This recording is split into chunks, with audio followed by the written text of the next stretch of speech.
In episode 16 of History of Fan Anime, host William Chow delves into his extensive collection of Sailor Moon collectible cards. He highlights that while many people are familiar with collecting baseball or Pokemon cards, Sailor Moon cards were pioneering as one of the very first anime collectible card systems. Chow recounts his personal entry into the Sailor Moon phenomenon, leading him to collect a wide variety of Sailor Moon cards, encompassing different series and variations like Sailor Moon S, SS, and Stars. His collecting habits extended beyond just cards to include other Sailor Moon merchandise such as stationery, shigeki, writing boards, and figurines. This broad collection was driven by the nascent stage of anime merchandise, which fostered an eagerness among fans to acquire diverse items. He proudly displays his comprehensive collection, meticulously organized within a thick 3-inch binder. Chow intends to walk viewers through this collection, interweaving personal anecdotes and stories about his experiences both selling and acquiring these cards. He acknowledges the existence of other popular card sets from series like Dragon Ball, Pokemon, and Yu-Gi-Oh!, and notes that this period also marked the inception of Magic: The Gathering. However, the current episode's spotlight remains firmly on Sailor Moon cards. Chow provides a detailed look at his collection, showcasing various sizes of Sailor Moon cards, with a particular emphasis on those featuring his favorite character, Sailor Mars. He presents special items like bookmarks and large pictorial cards that resemble photographs, alongside a unique Sailor Jupiter card. His collection also includes postcards featuring Sailor Mars and shiny Sailor Moon S cards. He takes time to explain shigeki, or writing boards. These were stiff plastic boards designed to be placed between notebook pages, providing a smoother surface for writing and protecting the page underneath. These practical items often came adorned with anime characters, and Chow specifically collected several featuring Sailor Mars. Chow discusses the variations present in the cards, observing how different card manufacturers often produced similar images across their distinct sets. He differentiates between authentic Japanese versions and the more common knockoff versions produced in places like Hong Kong or China. To further incentivize sales, card makers diversified their offerings, including regular playing card versions, shiny reflective versions, and even stickers. He illustrates this with an example of a foil Sailor Moon S card featuring Mars. He then delves into the collectability and rarity of certain cards, especially the original sets, which were notoriously difficult to procure. Acquiring shiny or rare cards frequently necessitated purchasing multiple card packs. These cards were typically available in Chinese shops located in areas such as Chinatown, Richmond, and Crystal Mall. While these establishments stocked a wide array of styles, Chow points out that not all were authentic, with many being Hong Kong knockoff stickers or shiny stickers.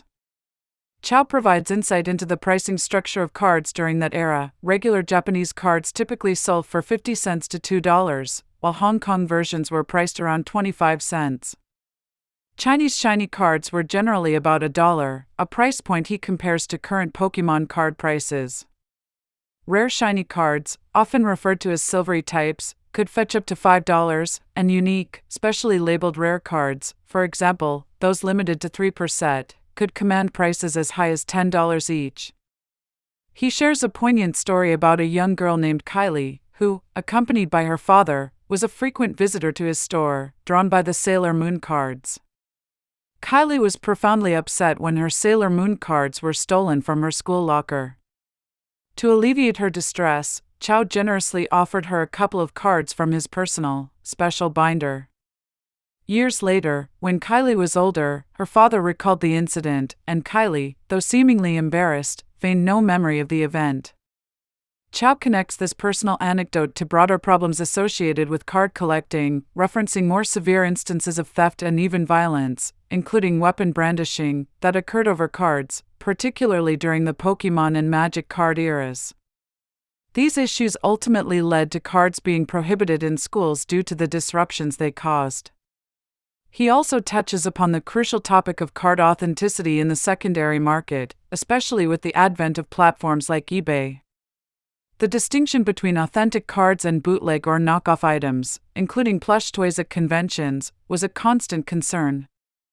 Bootlegging and piracy, he explains, emerge when a popular item's market value significantly surpasses its production cost.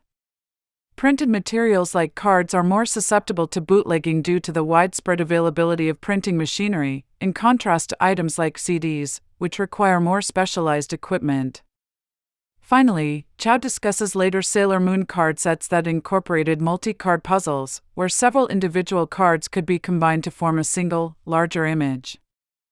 He concludes by reiterating his collecting philosophy. He prioritizes cards featuring his favorite characters or those that are part of a visual sequence, rather than striving to complete entire numbered sets. He hints at future episodes that will explore other collectibles, such as figurines, CDs, and the behind-the-scenes stories of Arctic Animation's video releases. Your engagement with our content is invaluable.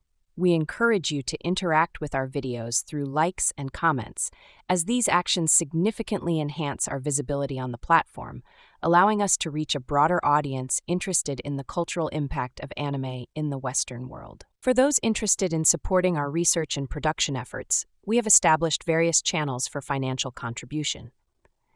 Detailed information about these support options can be found in the video description below.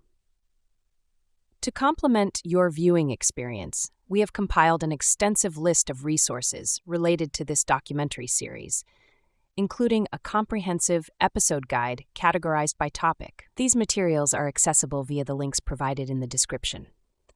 We also have Patreon featuring exclusive content and behind-the-scenes insights.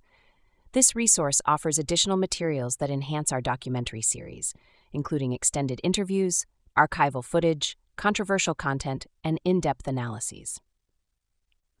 Furthermore, we regularly update our blog with supplementary information, addressing frequently asked questions, sharing historical anecdotes, and showcasing visual artifacts and personal stories on the website via the links provided below.